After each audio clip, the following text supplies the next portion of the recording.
Bienvenue à cette nouvelle analyse approfondie. Nous nous penchons aujourd'hui sur les événements récents qui secouent l'Afrique de l'Ouest. On va parler plus particulièrement du Mali et du Nigeria. Une situation assez complexe qu'on va essayer de décrypter ensemble. On se base pour cela sur une compilation de sources d'informations assez variées. Oui, tout à fait. Et ce tour d'horizon vous est présenté par ProWave AI. Et la synthèse des informations qui va nourrir notre discussion, elle est générée par Stylo News. C'est l'application d'information qui fonctionne avec l'intelligence artificielle. Notre objectif aujourd'hui, c'est de vous offrir un éclairage factuel, nuancé aussi, sur ces développements critiques. On va explorer les différentes facettes sans parti pris. Absolument. On va commencer par examiner la crise au Mali. Elle a plusieurs visages. Il y a ce blocus de carburant qui paralyse littéralement le pays, et puis l'avancée inquiétante, oui, de groupes militants. Ensuite, on portera notre regard sur le Nigeria. Le pays est confronté à d'énormes défis sécuritaires, ça ne date pas d'hier, et on analysera les réponses qui émergent au niveau national, mais aussi régional et international. Très bien. Commençons donc par le Mali. Depuis la fin de l'été 2025, on a vu une situation très tendue se développer, surtout autour de l'approvisionnement en carburant. Le groupe Jamaat Nusrat al-Islam ou al-Muslimin, bon, le JNIM comme on l'appelle souvent, c'est le principal groupe affilié à Al-Qaïda dans la région. Oui, c'est ça. Ce groupe a initié un blocus. Quelles sont les cibles exactes et puis les conséquences directes? Alors, ce blocus, beaucoup de sources en parlent depuis septembre-octobre. Il vise très spécifiquement les importations de carburant, celles qui viennent du Sénégal et de la Côte d'Ivoire, et les effets, on les a vus tout de suite. Une des conséquences les plus visibles, ça a été annoncé fin octobre par le ministre de l'Éducation, Amadou Sy Savane, Oui. la fermeture nationale des écoles et des universités. La raison officielle, c'était les difficultés de déplacement pour le personnel enseignant. Difficile de se rendre au travail, tout simplement. C'est un signe assez dramatique de l'impact sur la vie quotidienne, ça. Fermer les écoles et au-delà de l'éducation, j'imagine, les rapports, qu'est-ce qu'ils disent? Il dépeigne un tableau assez sombre, oui. Surtout à Bamako, on parle de pénurie sévère de carburant, des files d'attente interminables devant les stations-service, et puis ça entraîne des coupures d'électricité qui se multiplient, les transports sont très perturbés, et bien sûr, une flambée des prix des denrées de base. C'est un véritable étranglement économique en fait. Un étranglement. Le mot est fort, mais il semble juste. Oui, il touche tous les secteurs de la vie, les entreprises, les services essentiels, pensez aux hôpitaux par exemple, et bien sûr le quotidien de millions de Maliens. Mais attention, ce blocus, ce n'est qu'une partie de la stratégie du GNIM. Ce qui est particulièrement alarmant, d'après plusieurs analyses, c'est aussi leur progression militaire sur le terrain. Début novembre, certaines sources disaient même que le GNIM encerclait pratiquement la capitale, Bamako. Un encerclement de Bamako, hein. Carrément. Ça, c'est une escalade majeure, non? Est-ce qu'on a une idée de la solidité de cet encerclement, des intentions réelles du groupe? On parle même d'une possible prise de contrôle. Alors, les informations restent un peu fragmentaires sur la solidité exacte de cet étau, mais la coupure des axes d'approvisionnement essentiels, ça, c'est un fait rapporté par beaucoup. La crainte d'une tentative de prise de contrôle de Bamako, oui, elle a été clairement évoquée dans plusieurs dépêches, plusieurs analyses, très clairement. La stratégie du GNIM, on dirait qu'elle combine cette pression militaire directe avec la guerre économique du blocus. D'accord. Certaines sources de poursuivre des ambitions politiques plus larges. Par exemple, établir un régime basé sur leur interprétation de la loi islamique. Il y a aussi des indications que leurs opérations commencent à déborder des frontières maliennes maintenant. Et face à cette menace, on peut dire existentielle, non? Comment réagit la junte militaire? Celle qui est au pouvoir depuis le coup d'État de 2020, dirigée par Assimi Goïta.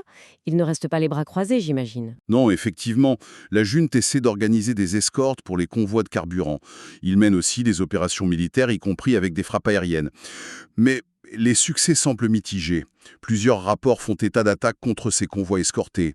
Ça montre un peu les limites de la réponse actuelle, quoi. Et il faut aussi rappeler le contexte, c'est important.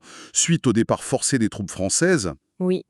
la junte s'appuie de manière assez significative sur des combattants étrangers, souvent identifiés comme appartenant au groupe russe Wagner. Cette dépendance vis-à-vis de Wagner, est-ce que les sources permettent d'évaluer son efficacité réelle sur le terrain, face à un groupe comme le GNIM qui, lui, semble gagner en puissance? Ouais, c'est un point qui est assez débattu dans les analyses. Certains succès tactiques ponctuels sont parfois évoqués, oui, mais la capacité de cet appui russe à sécuriser durablement le territoire, à contrer une stratégie aussi élaborée que celle du JNIM, euh, elle est remise en question par pas mal d'observateurs et de rapports de terrain. La rapidité avec laquelle la situation s'est dégradée autour de Bamako, ça semble indiquer des difficultés majeures quand même. Oui, cette dégradation rapide, elle a provoqué une onde de choc internationale d'ailleurs. Fin octobre, début novembre, on a vu une cascade d'avis d'évacuation pour les ressortissants étrangers. Ah oui, l'Allemagne, l'Italie, les États-Unis, le Royaume-Uni, l'Australie, le Japon, plusieurs pays ont appelé leurs citoyens à quitter le Mali. C'est un signe d'une préoccupation vraiment extrême pour la sécurité à court terme. Et puis, les organisations comme l'ONU, la CEDEAO, la Communauté économique des États de l'Afrique de l'Ouest, l'organisation régionale clé, Oui, bien sûr. elles ont exprimé leurs vives inquiétudes. Le président de la Commission de l'Union africaine, Mahmoud Ali Youssouf, a aussi appelé à une action concertée. Il voit bien que c'est une crise qui déborde clairement les frontières du Mali. Si on essaye de résumer un peu les impacts de cette crise malienne, on voit bien la paralysie locale à Bamako, la crise économique, l'affaiblissement de l'autorité de la junte au niveau national, mais au niveau international, c'est quoi les implications plus profondes?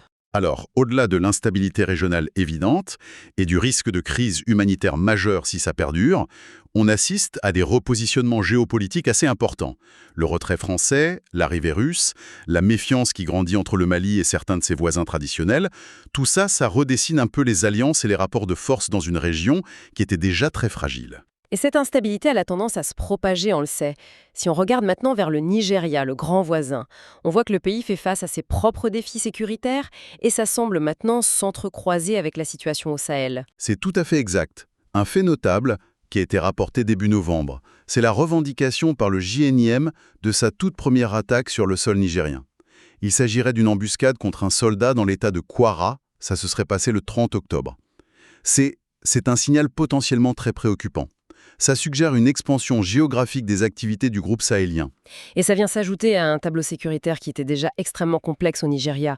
On parle souvent de Boko Haram, de l'ISWAP. Oui, l'État islamique en Afrique de l'Ouest, ISWAP, ces deux groupes restent très actifs, surtout dans le nord-est du pays, dans l'État de Borno. Mais l'insécurité au Nigeria, elle est multiforme. Les sources parlent d'enlèvements de masse fréquents. On se souvient de ceux de Kaduna, un banditisme endémique dans le nord-ouest, des violences intercommunautaires meurtrières aussi, notamment entre agriculteurs et éleveurs, et même des attaques militants dans la région pétrolifère du delta du Niger. C'est très étendu. Et il y a eu des événements très récents qui illustrent cette violence persistante, non? Oui. Début novembre, l'ISWAP a mené une attaque d'ampleur contre la base militaire de Malam Fatori, toujours dans l'état de Borno. Selon les sources officielles, 14 soldats ont été blessés. Et puis, presque en même temps, il y aurait eu des affrontements d'une violence extrême entre des factions de Boko Haram et de l'ISWAP. Certains rapports de renseignement cités dans les médias parlent potentiellement du jusqu'à 200 morts, des combattants des deux bords. Ça montre aussi les rivalités internes féroces au sein de la mouvance djihadiste. Cette insécurité généralisée a même conduit le Royaume-Uni à prendre une mesure assez forte récemment, je crois. Oui, effectivement, le 10 novembre, le Foreign Office a mis à jour ses conseils aux voyageurs. Il déconseille fortement tout déplacement dans pas moins de 21 États nigériens. 21 sur 36. C'est un indicateur assez clair de la perception internationale de la gravité et de l'étendue de l'insécurité dans le pays le plus peuplé d'Afrique. Et comment le gouvernement nigérien, dirigé par le président Bola Tinubu, réagit face à tout ça? Alors, le gouvernement affiche une volonté de reprendre l'initiative. Il y a eu des changements au sein du commandement militaire, des opérations antiterroristes sont régulièrement annoncées. Le président Tinubu, lui, il a réaffirmé son engagement à vaincre l'insurrection, mais la situation est aussi marquée par des controverses. Lesquels, par exemple? Eh bien, le gouvernement nigérien a dit démentir officiellement des allégations, surtout relayées aux États-Unis, de persécutions religieuses systématiques visant les chrétiens. Et par ailleurs, certaines sources parlent d'un refus nigérien d'accueillir une base militaire américaine sur son sol, ou de faciliter la réinstallation de Nigériens déportés des États-Unis. Ce sont des points sensibles qui touchent à la souveraineté nationale et aux relations internationales du pays. Et c'est dans ce contexte déjà très tendu qu'est intervenue une déclaration, pour le moins remarquée, on peut dire, de l'ancien président américain Donald Trump. Ah oui. Début novembre, Donald Trump a publiquement lancé un ultimatum au gouvernement nigérien. Il exigeait la fin de ce qu'il a décrit comme un massacre des chrétiens. Il a menacé de couper l'aide américaine, Et il a même évoqué la possibilité d'une intervention militaire américaine si ces exigences n'étaient pas satisfaites. C'était assez très direct. Une rhétorique très, très forte. Comment on peut analyser cette sortie? Quelles seraient les motivations derrière ça? Et quelles réactions ça a provoqué? Alors là, il est crucial, comme vous l'avez souligné, de rapporter ce que les sources et les analystes avancent, sans prendre position nous-mêmes. Plusieurs analyses lient cette déclaration à la politique intérieure américaine, notamment la volonté de mobiliser l'électorat évangélique, qui est très sensible à la question de la persécution des chrétiens dans le monde. D'accord, une motivation interne. C'est une piste. D'autres évoquent des intérêts stratégiques américains potentiels dans la région, comme la possibilité d'établir des bases militaires, même si le Nigeria a apparemment refusé cette idée. Un fait intéressant. Une source interne à l'ISWAP, citée dans un rapport, aurait exprimé une certaine inquiétude après ces menaces et appelé les combattants du groupe à la prudence.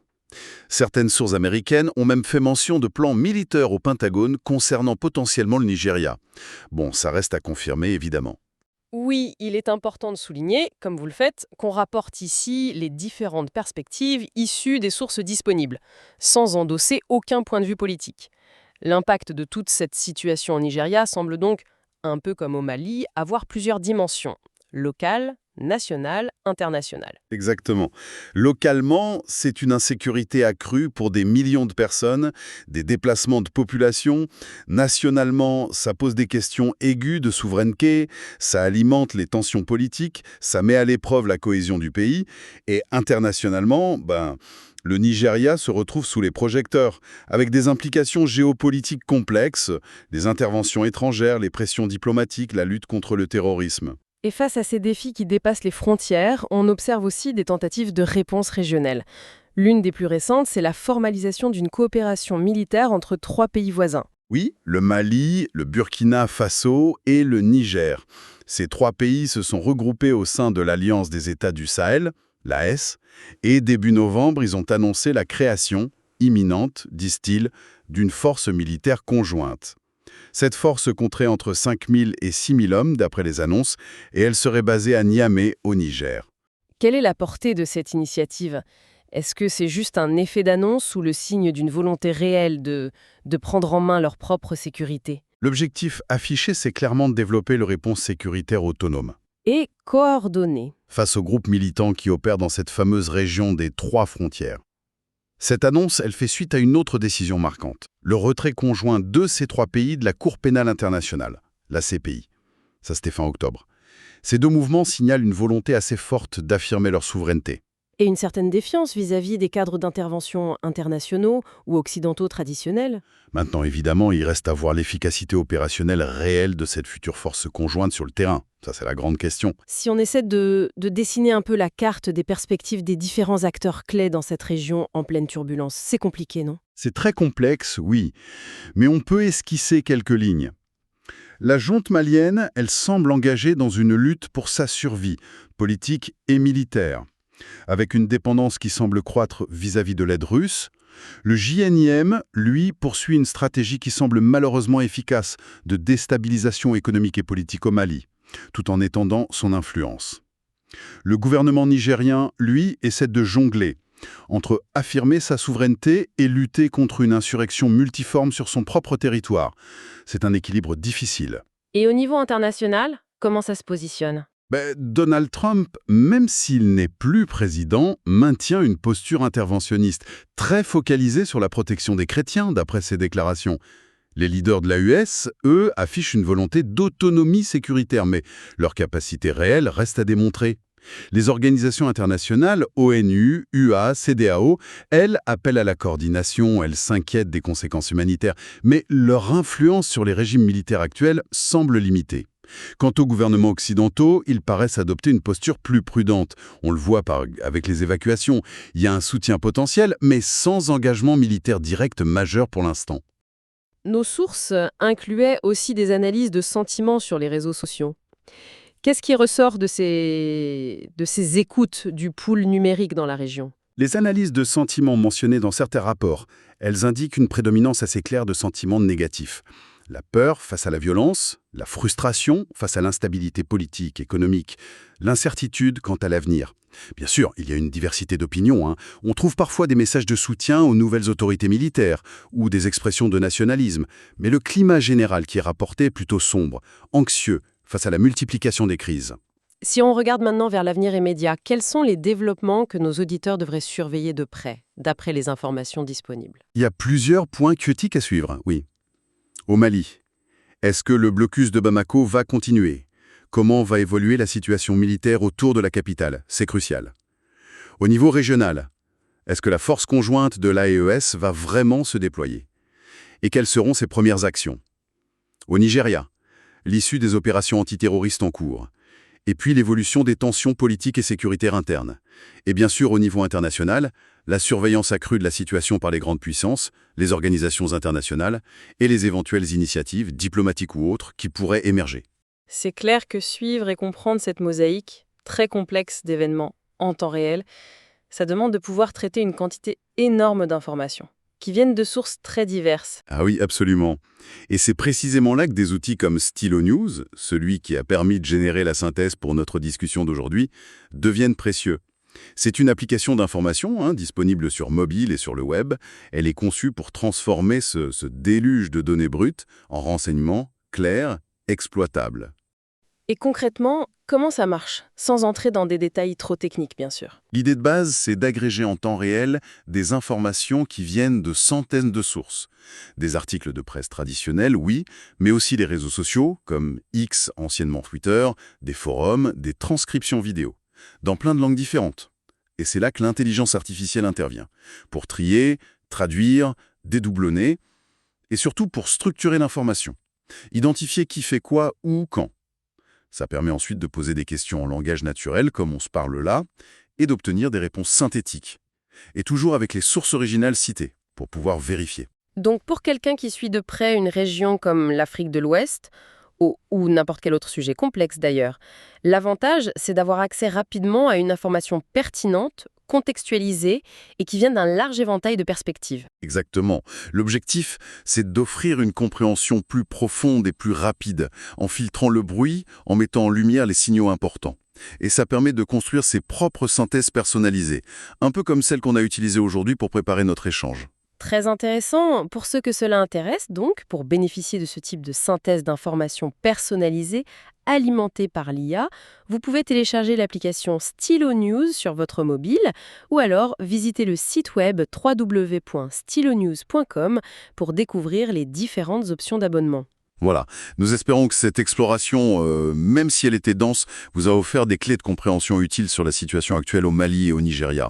On a essayé de présenter les faits et les différentes perspectives de manière factuelle, équilibrée. Merci infiniment d'avoir été à l'écoute de cette analyse approfondie. Surtout, n'hésitez pas à nous faire parvenir vos suggestions, des sujets, des corpus de sources que vous aimeriez nous voir explorer dans de futures émissions. Et pour rester informé des dernières synthèses et analyses, vous pouvez suivre Stylo News sur vos plateformes de réseaux sociaux favorites. Une question, peut-être, demeure en suspens après notre discussion face à la montée en puissance de groupes comme le JANIM et face aux défis internes qui sont colossaux. Est-ce que les nouvelles initiatives régionales, comme cette force conjointe de l'AES, marquent un véritable tournant vers une plus grande autonomie, une plus grande stabilité sécuritaire en Afrique de l'Ouest? Ou est-ce qu'elles risquent de n'être qu'une réponse limitée face à des dynamiques de crise beaucoup plus profondes, beaucoup plus ancrées? La question reste ouverte.